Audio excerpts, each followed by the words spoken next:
அஸ்ஸலாமு அலைக்கும் ஃப்ரெண்ட்ஸ், எல்லோரும் எப்படி இருக்கீங்க? அல்ஹம்துலில்லாஹ் நாங்கள் எல்லோரும் நல்லா இருக்கோம். நீங்களும் நல்லா இருப்பீங்கன்னு நினைக்கிறேன். நான் இன்றைக்கி வீடியோவில் இட்லி தூள் தாங்க செய்ய போகிறேன்.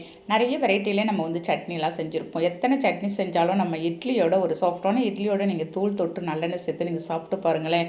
எத்தனை இட்லி இருந்தாலும் சாப்பிட்லாங்க. இட்லி தூள் யாருக்கெல்லாம் உங்களுக்கு பிடிக்குன்றதை எனக்கு கமெண்ட்டில் சொல்லுங்கள். அப்போனா நீங்கள் இந்த மாதிரி ரெசிபி நீங்களும் இன்றைக்கி ட்ரை பண்ணி பாருங்கங்க. இப்போ ஒரு பேனில் நான் ஒரு கப் அளவுக்கு வெள்ளை உளுந்து எடுத்திருக்கேன். உங்கள்கிட்ட கருப்பு உளுந்து இருந்தாலும் நீங்கள் எடுத்துக்கலாம். நல்ல லோ ஃப்ளேமில் வச்சு ஒரு மிதமான தீயில் நீங்கள் எல்லாத்தையும் வறுத்து எடுத்துக்கணும். அதேமாதிரி கருக விட்டுறக்கூடாது. நல்லா நமக்கு அந்த உளுந்து வாசனை வர வரைக்கும் நீங்கள் வறுத்துக்கோங்க. பாருங்கள், இந்த மாதிரி கொஞ்சம் கலர் மாறி வரணுங்க. நம்ம எப்பயுமே இட்லி தூள் செய்யும்போது உளுந்து கொஞ்சம் கூடுதலாகவும் கடலைப்பயிரெலாம் கொஞ்சம் குறைவாகவும் நீங்கள் செஞ்சு பாருங்களேன். டேஸ்ட்டு நல்லாயிருக்கும் உங்களுக்கு.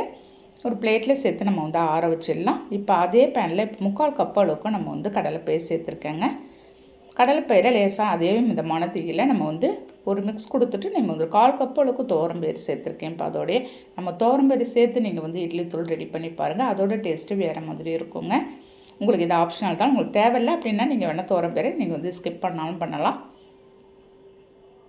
பாருங்கள், அதையும் நல்ல மிதமான சூட்டில் வச்சு நான் இதையும் வறுத்து எடுத்துகிட்டு போகிறேன். நம்ம நிறைய சட்னி செஞ்சாலும் இந்த தூளோடு நீங்கள் ஆட் பண்ணி அந்த சட்னி தொட்டு சாப்பிட்டு பாருங்களேன். கூடுதலாகவே ஒரு 2 இட்லி நம்ம சாப்பிட்லாங்க. அதையும் வறுத்து ஒரு பிளேட்டில் கொட்டிட்டு 1 ஸ்பூன் மிளகு 1 ஸ்பூன் ஜீரகம் சேர்த்து கொஞ்சம் பட்டு நல்லா தெரிச்சு வரணும். வாசனை ஒன்று அதே சமயம் அதையும் வறுத்து ஒரு பிளேட்டில் நம்ம கொட்டி வச்சிடலாம். ஒரு 7 காஞ்ச மிளகாய் போட்டிருக்கேன். நான் சொல்கிற மெஷர்மெண்ட்டுக்கு கரெக்டாக இருக்கும். இந்த காரம் கரெக்டாக இருக்கும். உங்களுக்கு குறைவாக வேணும் அப்படின்னா நீங்கள் காஞ்ச மிளகாவை கம்மி பண்ணிடலாம். பாருங்கள், அதையும் கருக விட்டுறாத நம்ம வறுத்து எடுத்துட்டோம். இப்போ அதிலே ஒரு பூண்டு நான் தோலோடையே சேர்த்துக்கிறேங்க. தோலோடு சேர்த்து செய்யும்போது உங்களுக்கு ஒன்றும் பிரச்சனை வராதுங்க. நமக்கு நல்ல வாசனையோட ஃப்ளேவரோடு நல்லா தான் இருக்கும். அதையும் நல்லா நான் வறுத்துட்டு ஒரு கைப்பிடி அளவுக்கு ஃப்ரெஷ்ஷான கருவேப்பிலையை சேர்த்துருக்கேன்.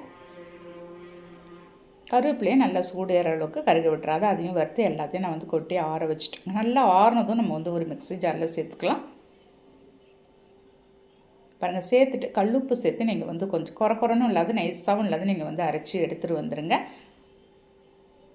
நான் பெருங்காயம் கட்டி பெருங்காயம் போட்டிருக்கேங்க. அந்த கிளிப்பு தவறி போச்சு உங்களுக்கு, சாரி. பாருங்கள், எல்லாத்தையும் அரைச்சிட்டு ஒரு பிளேட்டில் நம்ம கொட்டி ஆற வச்சிடலாங்க. நல்லா ஆற வச்சுட்டு ஒரு ஏர்டைட் பாட்டில் நீங்கள் ஸ்டோர் பண்ணி வச்சுக்கிட்டிங்கன்னு வச்சுங்களேன். எப்படியும் இது ஒரு 1 மந்த்தாவது வரும் உங்களுக்கு. இப்போ இதுக்கு ஒரு சாஃப்டான இட்லி தான் நான் ரெடி பண்ணியிருக்கேங்க. பாருங்கள், புஸ்ஸு புஸ்ஸுன்னு ஒரு பந்து மாதிரி இட்லிக்கு இந்த தூளோடு நீங்கள் நல்லெண்ணெய் சேர்த்து ஆட் பண்ணி சாப்பிடுங்க. இப்படி நம்ம ட்ராவல் பண்ண போகிறோம் இல்லாட்டி ஆஃபீஸ் போகிறோம் அப்படின்னா உங்களுக்கு சட்னி செய்ய லேட் ஆகிடுச்சு அப்படின்னாலும் இந்த தூளோடு நீங்கள் நல்லெண்ணெய் ஆட் பண்ணி சாப்பிட்டு பாருங்களேன். சும்மா எத்தனை இட்லி வேணாலும் சாப்பிடலாம். அவ்வளோ டேஸ்ட்டும் அருமையாக இருக்கும்.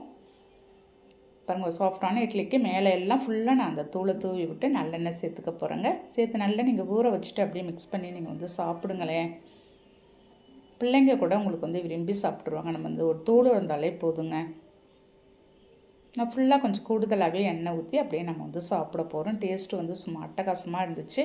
கண்டிப்பாக நீங்கள் இந்த தூளை கண்டிப்பாக இன்றைக்கே கூட ட்ரை பண்ணி பாருங்கள். இந்த வீடியோ பிடிச்சிருந்தா அப்படியே லைக் பண்ணிவிட்டு ஷேர் பண்ணுங்கள். மறக்காமல் சப்ஸ்கிரைப் பண்ணிவிடுங்க. பை.